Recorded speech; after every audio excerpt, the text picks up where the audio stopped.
Welcome to Nerds at Church, a podcast about nerdery and the Bible. I'm Pastor Emily, and I use pronouns like they, them, theirs. And I'm Pastor Kay, and my pronouns are she, her. In this episode, we'll discuss the third Sunday after Pentecost, also known as Lectionary 11, also known as Proper 6, which this year falls on June 13th. Check out the episode description for links to the Bible passages and other references we make in this episode. So, our deep dive for today is on imagery in the Bible, or metaphors, or simile, or what even is literalism. There is a ton and a half of imagery used in the Bible.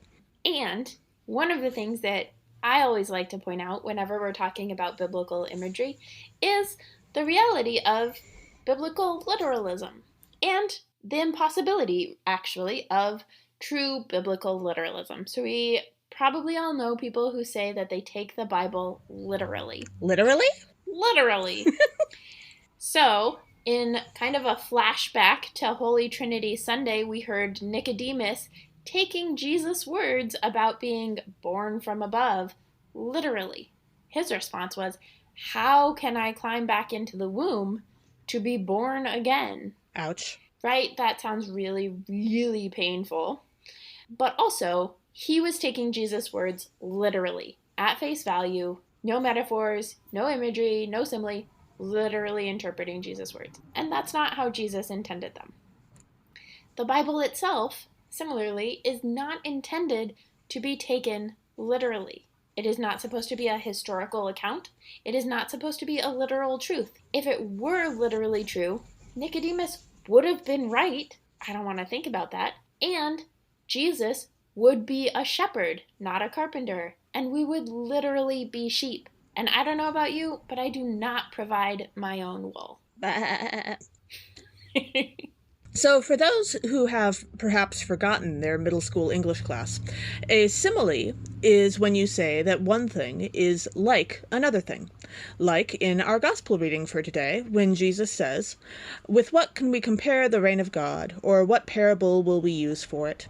It is like a mustard seed, which, when sown upon the ground, is the smallest of all the seeds on earth." Also, similes, you can tell a simile, this is a trick I learned in my middle school English class. You can tell that it's a simile because it has the word like or as. It is like a mustard seed. Yes. Cheat sheets. Life hacks? Life hacks. Grammar hacks. Grammar hacks. Language hacks? Sure. I don't know. A metaphor, on the other hand, is when thing A is said to be thing B. Like in John 6, when Jesus says that he is the bread of life. Yes. Which, don't forget, we've mentioned it once or twice, but this summer we'll have a special Bread of Life series. We're not sure what we're calling it yet. We've got lots of great options. Yes. And it will be safe for any of our listeners who require a gluten-free diet. Yes. All celiacs welcome. Yes. We may talk about gluten, but we won't force feed you any gluten at all. Because we are in favor of consent on this podcast. And also, we're a podcast. We're not feeding you anything. Except ideas and revolution. Yes. But join us for a series that may or may not be called A Friend in Need. Wink, wink. Oh, goodness. We're going to have to fill that with so many bread puns. It's going to be awesome. I'm also going to spend the entire series just snacking continually through all of the episodes because I get so hungry when we talk about that. I'm sure I was going somewhere with this before we got into that whole sidetrack, but you're welcome. There are also some edge cases in the Bible that aren't quite either, and I tend to refer to these as just general poetic license. For example, I kind of have trouble calling Psalm 23 a metaphor when it says, "The Lord is my shepherd," because that's describing a job that God has, a thing that God does. Like, I don't entirely know that that's a full-on metaphor because I'm not sure that that's a thing that God actually isn't, you know?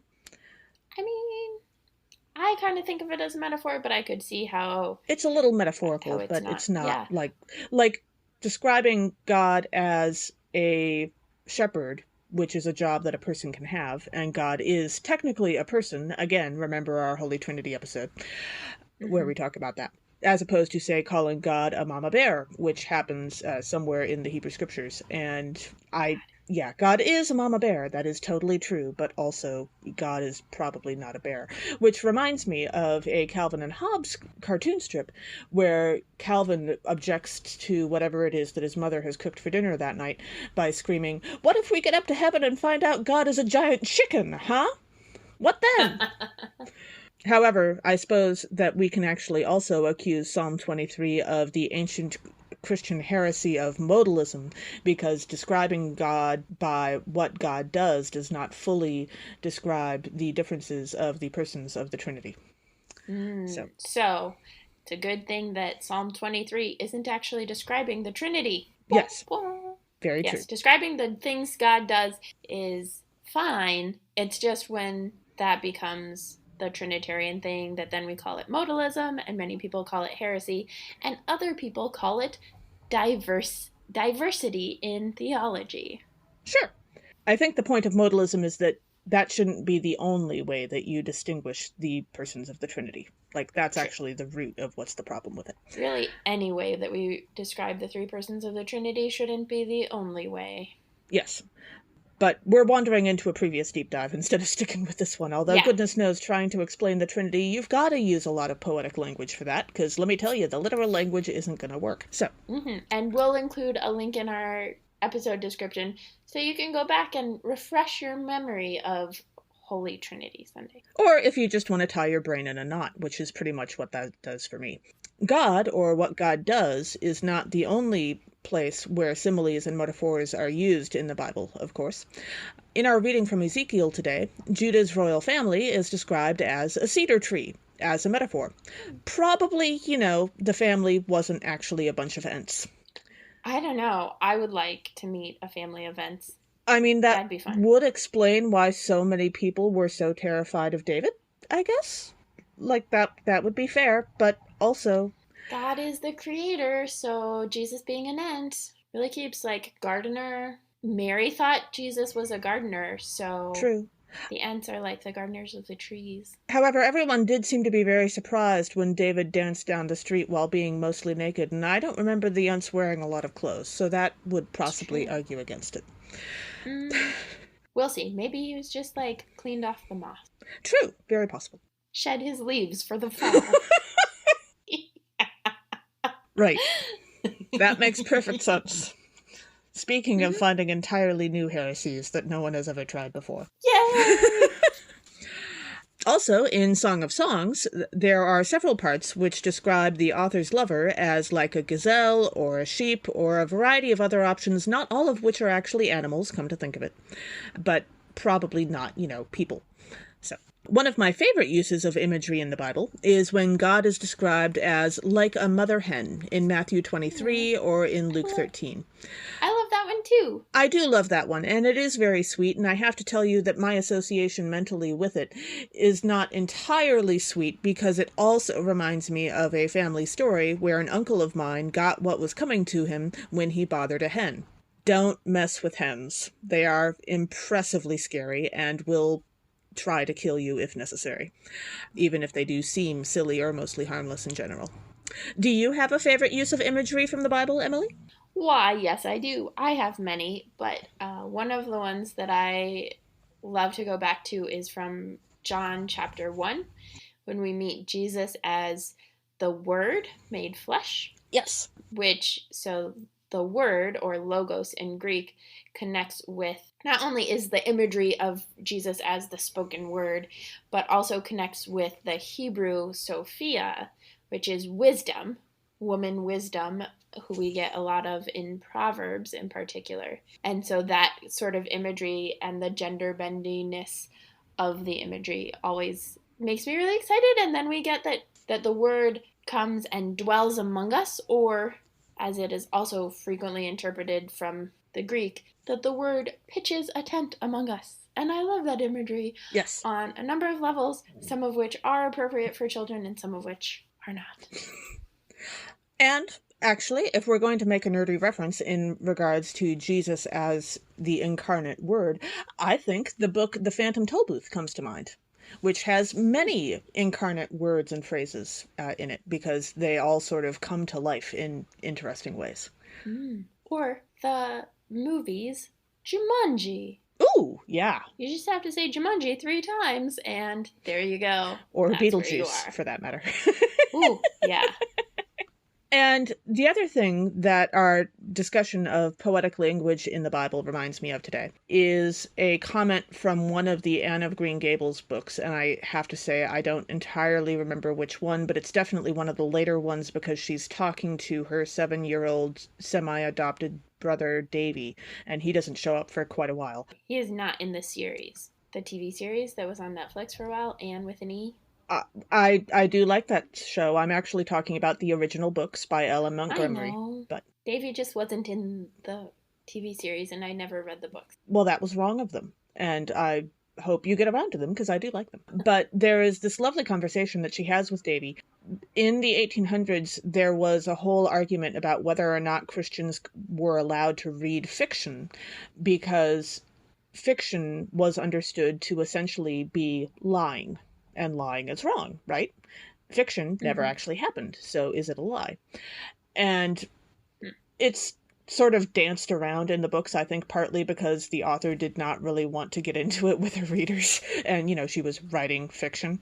I know, I was like, and she was writing fiction. Like, the whole thing was fiction. But an argument about fiction in a fictional work would be pretty meta. But at one point, Anne has this conversation with this 7-year-old at the time, Davy, about fairy tales.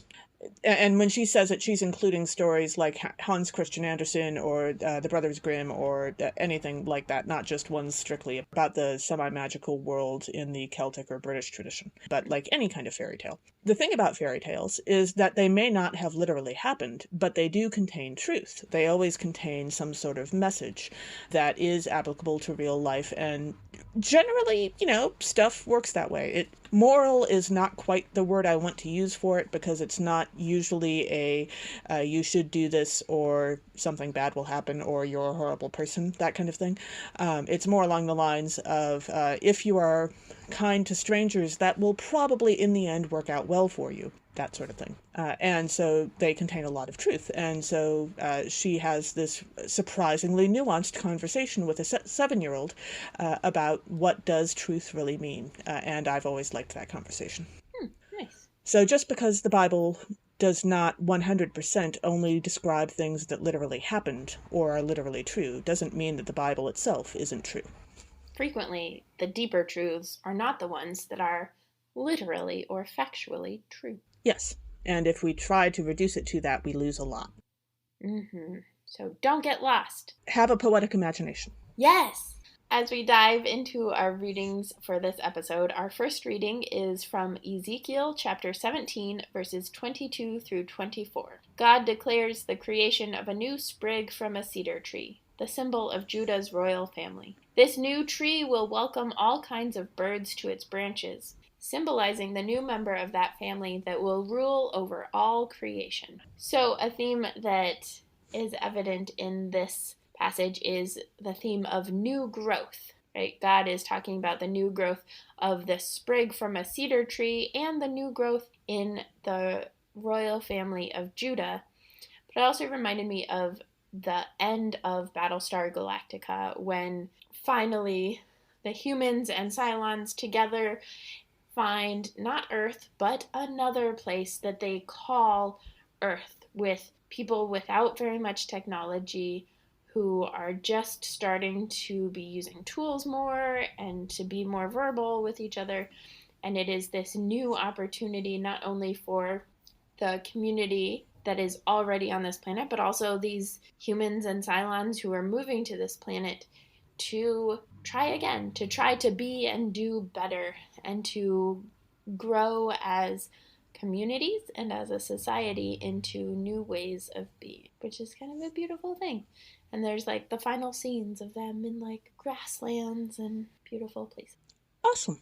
In verse 22, we read, "Thus says the Lord God, I myself will take a sprig from the lofty top of a cedar. I will set it out. I will break off a tender one from the topmost of its young twigs. I myself will plant it on a high and lofty mountain."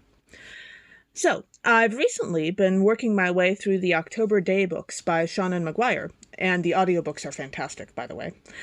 And in the second book, we meet April, a dryad whose tree was destroyed by condo developers. A dryad is a magical being who basically sort of lives in and sort of is a tree. Like, they have a special relationship with a particular tree, and their life is tied to it. And so when her tree is killed, she is not quite killed, but she is definitely about to die. And the other dryads in the neighborhood whose trees were also destroyed by the condo developers basically give up. But she grabs her biggest branch that she could find, and she ran. And eventually she finds a woman named January, who didn't know... Are they all named after months? That later turns into a plot point, but we don't know why yet. Okay. Technically speaking, I don't know why yet, except that the other thing about this series of books, I do very much enjoy it, but I recently realized that I only have access to about half of the audiobooks, and reading the book as a, ebook instead will be fine, except that it uses a lot of Celtic lore in it, and that means that none of the words are pronounced at all like they're spelled, according to the rules I'm used to. So I have actually started going online and looking up some of this stuff so that I will be able to recognize the books when I get to the point that I don't have access to the audiobooks anymore, and I'll be able to know what she's talking about, which is a long story. But so April grabbed the biggest branch she could, and she eventually found a woman named January, and yes, they're named after months, and that will be explained later. And January knew nothing about trees. January was a computer person. And so instead, she saved April by making her the first cyber dryad in the universe, as far as they know, magically planting her branch in a server. And so April changed, but she also lived. She survived. And this makes me think of how when God takes that sprig from the cedar tree and plants it on a mountain, that reminds us that Judah's royalty, what it looked like and how being royalty worked, changed with Jesus.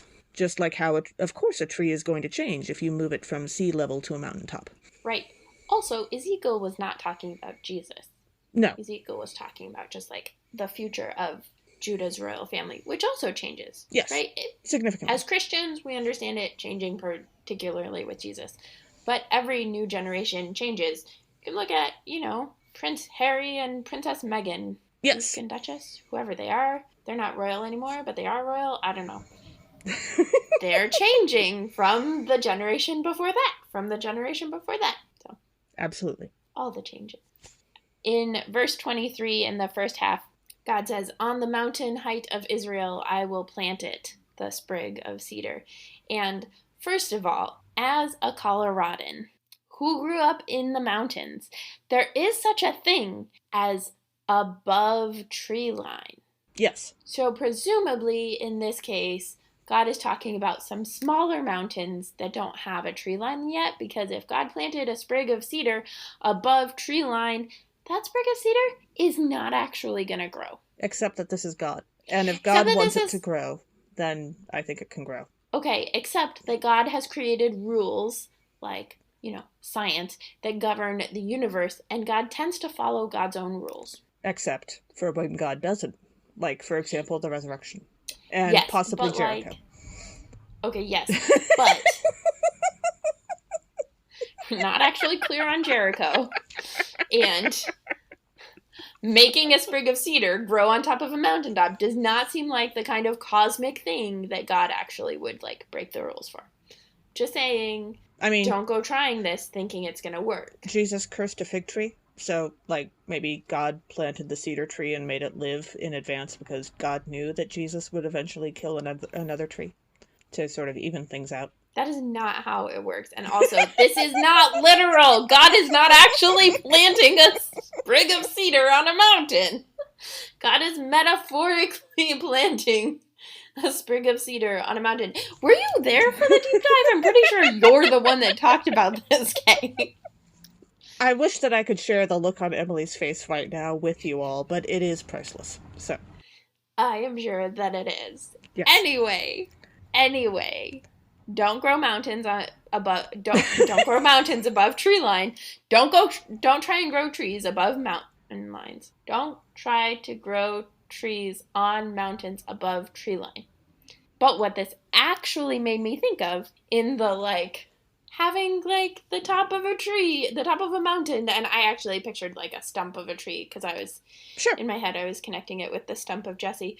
But planting a sprig on top of the mountain reminded me of in Moana, each chief on the island puts a rock on top of all of the pile of rocks of the chiefs before them that's at the highest point on the island. So each chief, the island grows a little bit and is a little bit higher. And that's what Moana is supposed to do next. And what she ends up doing when she goes out to be a sea voyager or a wayfinder is that she actually puts the seashell that the ocean presented to her. She puts that seashell on top of the rocks instead of a rock itself. And so that was just this beautiful little thing. I do love it. In the second half of verse 23, we read, "Under it every kind of bird will live, in the shade of its branches, with nest-winged creatures of every kind." Okay, this might seem like a little bit of a jump, but recently I learned a new keyboard shortcut, which I am finding especially useful for making this podcast. As a part of preparing for each episode, I copy-paste bits and pieces of the verses that we're referencing into our planning doc. And the planning document has a very specific formatting setup in order to help Emily and I keep our places and know where we are and know what's going to happen next and all that. And constantly reformatting text is really irritating and takes forever. And so recently I learned this new keyboard shortcut that makes it much easier, because if you're pasting text into a document, and instead of using the keyboard shortcut Control-V, which is the shortcut that I grew up knowing for pasting stuff from one thing to another, if instead you use the shortcut Control-Shift-V, when you paste it, it adopts the formatting of the new document that you're putting it into, and it makes your life so much easier because you don't have to fight with it all the time. I did not know that this was new information for you, or I would have told you about it years ago. Okay, that would have been helpful. My bad. But it is still a snazzy shortcut. And it reminds me of when you take a bird from one place and you try to put it in another place, you're going to have to make sure that it can adapt to the new setting in order for it to be able to stay there, instead of choosing to, say, fly back to its old home. Which I guess does also seem appropriate for Moana and her people. So I was going to say, that fits really well with Moana. Yeah. In verse 24, the second part of verse 24, God says, "I bring low the high tree, I make high the low tree." And this verse in some ways is actually pretty out of place, because the cedar, which is the main imagery used here, is not a low tree. It grows pretty big based on by Google's quick 5-second Google search, at least. American cedars do. I do remember we've had a conversation previously about how there are different kinds of mustard plants, which we may get into later. And there are some mustard plants which are quite short and some mustard plants which are quite tall. And the big ones live in Israel. And I don't know if the cedars that you would find in the Israel area are quite as large as the American ones that we have. Perhaps. But the actual goal, right? This is one of those examples where what we didn't talk about quite in our deep dive, but is very much true, is metaphors and imagery inevitably always fall short. Yes. We use them because they help us understand particularly God, but also the things that we read about in the Bible and the things of our faith. We use metaphors, we use similes, we use imagery because it helps us understand better. But also, none of them give us the complete picture. And that's part of what it is to be human. We get different ways of connecting and learning, and ultimately, we're never going to get the complete picture because we're only human. In fact, to use the phrase fall short is to use poetic imagery, because, of course, it's not like the phrase is actually, being thrown from one person to another and not quite getting there all the way, or it's, a certain Idioms. height and doesn't actually have the height to make it to get things off of tall shelves. But, yeah. Yes, idioms are also great. True. And in the next reading, we'll talk about puns. I love puns. In case you didn't get it, I seriously love puns. It's ridiculous. Yes, I love puns too. Our second reading for today is from 2 Corinthians, chapter 5, verses 6 through 10. Our second reading for today is from 2 Corinthians chapter 5, verses 6 through 17. However, some congregations may choose to omit verses 11 through 13. Paul calls Christians to live not by society's rules or traditions, but according to their faith, seeing each other as God sees them.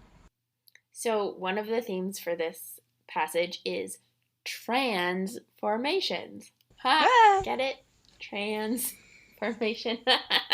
Puns. I told you it would come up. So, I was thinking about the different transformations in this passage and the ways that Paul describes changes happening in people. And it really reminded me as a trans person of the ways that trans people change, and yet we are still the same person, right? And I think a lot of trans people have this approach when they come out to loved ones of, this is my new name and these are my pronouns now, but I'm still your same child, sibling, parent, friend. Yes.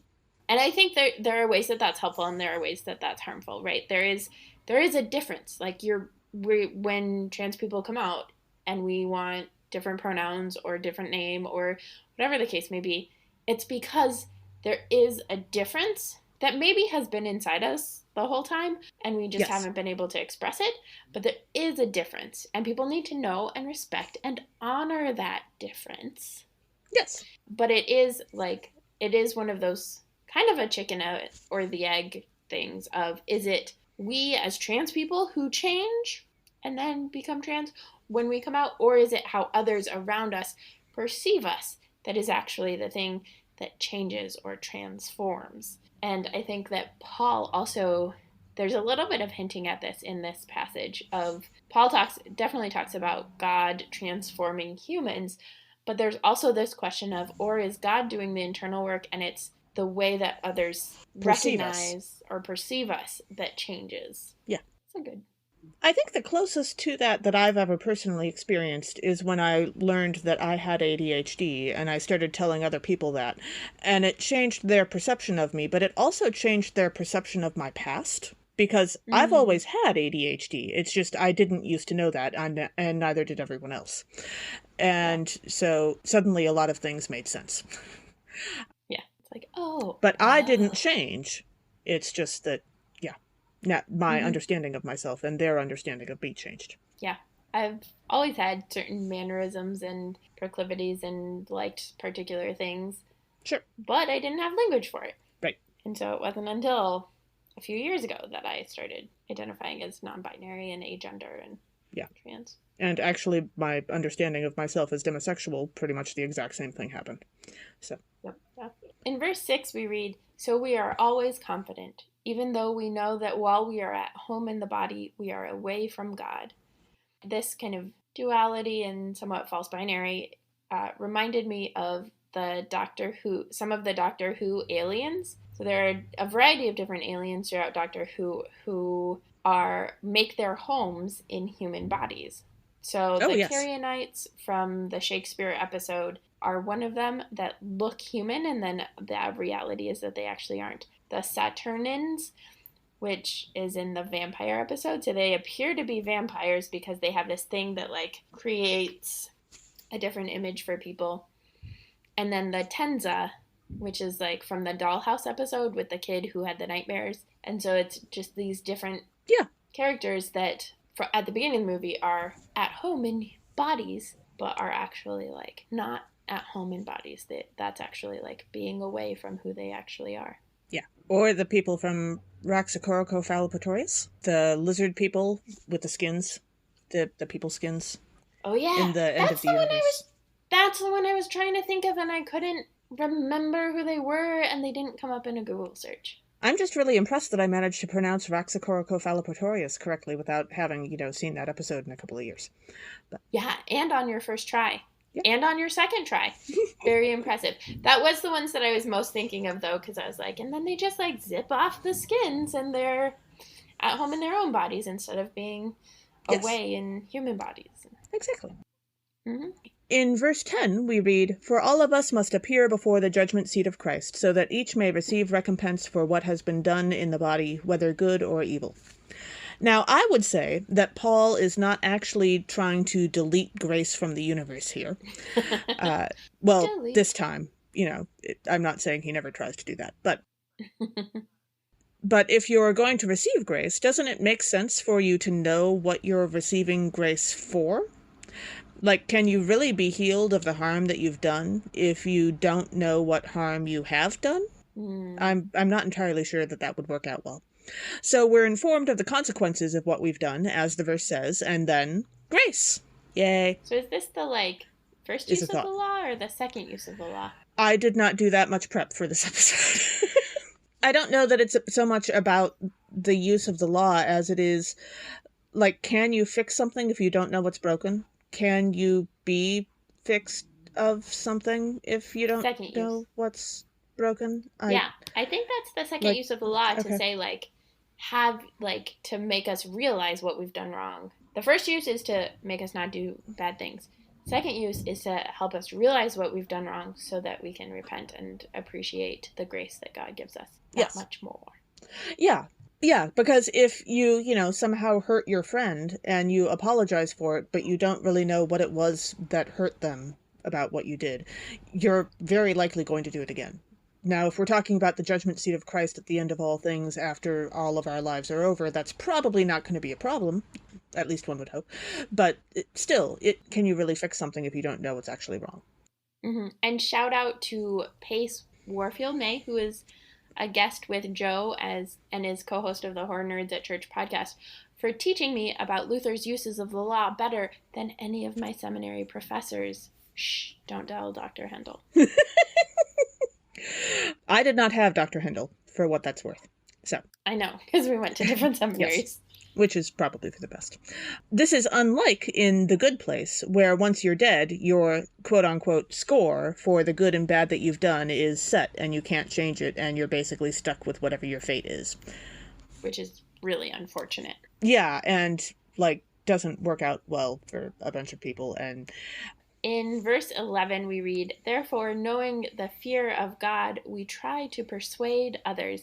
And actually, throughout this passage, while I was reading it, I just kept thinking of D&D. Yeah. I think because one of my D&D campaigns is over and the other one, we didn't have everybody, so we just hung out this week, on Zoom, like you do, #pandemic living.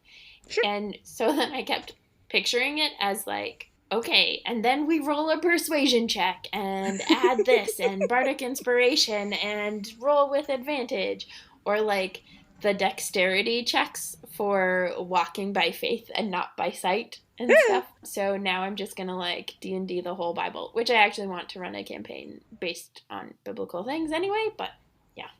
I'm now trying to figure out how you would figure out the stats for the bears that Elijah summons to murder the children, but that's probably a little off topic.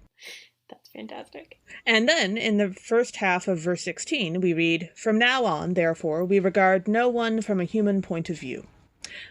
So the therefore in this verse is saying that because Christ died for us, we can't use human standards to judge one another anymore. How rich or what gender or race a person is, or other human-created rules of who matters or who doesn't or who matters more, no longer apply to Christians. We are all equal. Much like how in the 1964 Godzilla movie, Ghidorah, the three-headed monster, Godzilla, Mothra, and Rodan have to put aside their differences and work together to defeat the much more dangerous Ghidorah. I love the 1960s Japanese Godzilla movies. They are fantastic. The English versions are terrible and therefore hilarious. So. Yes. I do not know Godzilla, nor do I dive deep into Godzilla. So. That one is particularly fantastic in terms of the English version being so bad it's hilarious. Okay. My other big favorite is Godzilla versus the Sea Monster, but they play a game of catch at one point with a very large rock. Mostly they're trying to kill each other, but it really looks like they're playing catch. That's fantastic. Our gospel reading for this episode is Mark chapter 4, verses 26 through 34. Jesus shares two parables describing the reign of God. It is like scattering seeds on the ground, not knowing which will grow, and like a tiny mustard seed that grows into an enormous shrub. So one of the themes that comes up in this passage is that Jesus apparently is choosing Amity as his faction from the Divergent books. Because Amity are the ones that grow things and talk about the growth and the peace and possibilities of everything. Awesome. And this is partly, as we talked about in the deep dive, the imagery that Jesus uses, right? If you're around plants and earth and growing things all the time, that's the imagery we're going to use. If you're around sheep all the time, you're going to use sheep imagery. But you can kind of tell some of who Jesus is trying to get to, or perhaps the gospel writers are trying to get to, by what sort of imagery they're using at different points. Come to think of it, I guess I'm a little surprised that Jesus didn't use more carpentry imagery choices, but I suppose he wouldn't always have been talking to carpenters. So you're right, it was probably chosen based on who they're talking to. Ideally, that's how we all talk, so that the people we're talking to understand us. Yeah. In verse 27, we read, "And the seed would sprout and grow. The person who planted it does not know how." So I have explained before that I am not personally very good at gardening, but I do know a lot of gardeners. And in terms of how hobbies go, I've always been kind of struck by gardening as being a little odd, in that, yes, there are many successful gardeners who have intentionally studied and read and talked to other gardeners and worked at it and tried many different things and written things down for what worked and what didn't and all that in order to become successful gardeners. But I also seem to run into a fair number of people who are considered successful gardeners by other people who don't so much do that. They really more along the lines of just adopting the let's see what happens now approach. Like, they'll do a little trial and error, but otherwise it's not about working at it. Like, they do the work of putting the garden in, but it's not about a scientific method kind of approach. It's just more of a let's throw the spaghetti at the wall and see what happens kind of thing. And yet some of them have really, I don't know if it's enormous luck, but lots of success, definitely. Some people just, it works out that way for them. I guess that also probably depends on what your definition of successful is. But gardening is one of those hobbies where you can have a lot of success with it without necessarily spending years to, like, achieve excellence. I mean, some people. I just planted my basil and oregano. This is the third time I'm planting oregano since Ash Wednesday. Oh, I had seeds that kind of sprouted, but I didn't bury them in the dirt, so they didn't have to work as hard. So I think that was the problem. The first time I was gone, and so they dried up. The second time I didn't bury them quite well enough, I think. This time, the third time, I think this is actually starting to turn into another biblical parable about planting seeds. Oh, the 4 different kinds of soil. Perhaps. It was all the same pot. Ah. The third time, there's one that's growing, so I planted in the 2 other spots. But then I planted a whole bunch of oregano in different pots, a whole bunch of basil, and now they're outside so that even if I'm not here, they can potentially get some rain. Sure. Here's hoping. I just love to have lots of pesto. And I had a great basil experiment last year, and then not only half of my basil came in, and it was never enough to really make good pesto in the quantities I needed in. Yeah, so. And I mean, if you plant, the plants mint or rhubarb are both known in some areas as being almost impossible to kill, but if you plant them in areas that really don't suit that plant, they will die immediately. But if you've ever seen mint or rhubarb try to take over someone's yard, or in my case, try to destroy a shed in the backyard, that was the rhubarb, not the mint. I was going to say, I haven't known rhubarb to take over. Oh, no. In many parts of where I've lived in Illinois, Iowa, Minnesota, and I suppose also in Wisconsin, but slightly to a lesser degree, rhubarb, if you leave it alone and you don't prune it extensively, will grow to be taller than I am and possibly try to destroy a shed. So Well, why would you not prune it? How do you harvest it without sometimes rhubarb just grows wild, and like you don't necessarily realize it's there if you don't wander I mean, there back to is that part wild of the rhubarb. yard before I would it do it on purpose. tries Oh to my take gosh, I over have the. this recipe for rhubarb sauce that's so tasty. I'm not saying I don't like It rhubarb, but is like rhubarb with also sugar. sometimes it's your landlord's responsibility to take care of it and not yours. And it, Yeah, but then you don't get to eat it. well, also rhubarb has a fairly short life for, where you can harvest it, and then after that it's just, hacking at it with a machete, and you're never going to be able to eat it anyway. But What? You and I have very different experiences with rhubarb. I well, haven't actually grown it. I've just like harvested it from other people. that might explain why. I mean, it's been in their gardens. Like I've been the one to pick it, but Yes. Okay, I think we're off topic for the 47th time. But the right thing at about rhubarb is that there's a time when you harvest it and it's wonderful, and then after that, much like say apples, it will go kind of mealy and seedy. Uh, mm, Especially once it gets like really big and thick, and you get those really enormous stalks of it, mm, which are the kind that tend to try to eat your backyard sheds. I uh, mean, you probably could eat it, but I wouldn't really want to. So gotcha. There was a rhubarb festival near where I was when I was in Minnesota. I went one year. It was quite fun. great. I like rhubarb. I'm now thinking of the time when my dad had rhubarb growing in his backyard and he loved it, but he also knew how much work it took to like keep it from taking over the yard. And my grandmother used to always come over and take some, and one year she said, "You know what? Why don't I just start growing my own rhubarb?" And he tried to warn her. He did. But 3 years later she was complaining about how it was trying to take over her backyard because she didn't want to do the work of hacking at it either. So, It is a tricky plant, I suppose. Any plant, given the right conditions, could be. right, but like I said earlier, if you plant rhubarb or mint in the wrong place, it will still die. Like they're not actually impossible to kill. They are just very very fond of some very very common conditions. Yeah, just be super careful with mint because mint really is a weed Yeah. and prolific when it Yeah. is. Yeah. Speaking of weeds, Yeah. verses 31 and 32, we hear about the mustard seed, which is quite famous in Christian circles and biblical circles. But did you know that the mustard seed is, in fact, not the smallest of all seeds? Speaking of which, I just planted a smaller seed. You know what it is? Oregano. Oregano is smaller than mustard. Okay. Oregano is like almost microscopic. It's teeny, teeny, tiny seeds. Cool. But mustard seed is a weed, right? Like you plant it and then it grows like mint or like glitter. I actually one time preached a fantastic sermon on the like one of the mustard seed passages, and I talked about the reign of God being like glitter. And I made a mess. I was doing pulpit supply, and I made a mess in the sanctuary. I didn't make a huge mess, but I like gave every kid glitter in the children's sermon. And all of the And parents hated you.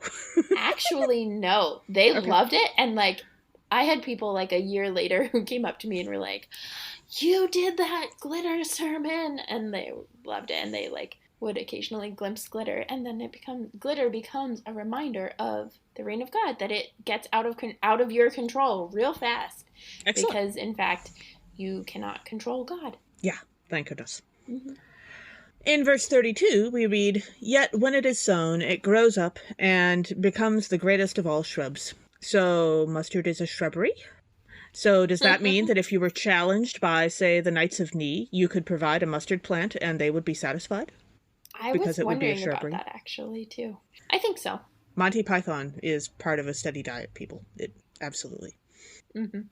In verse 34, we read, Jesus did not speak to them, the crowd, except in parables, but he explained everything in private to his disciples. Well, that seems a little bit unfair, but Yeah. also, parables are riddles. So it's another way of using imagery and using metaphors and similes to not explain everything, but to make people think.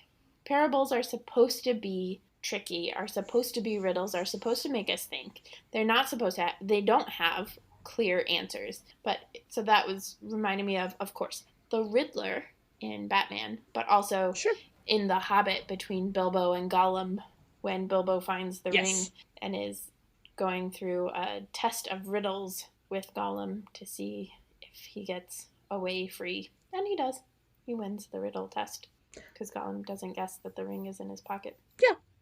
And while the entire Bible might not be one giant parable, I would say that, like a parable, look, a simile! Huh? It is not necessarily easily understood on the first pass. Very true. Lots of passes. Yeah. Lots of people.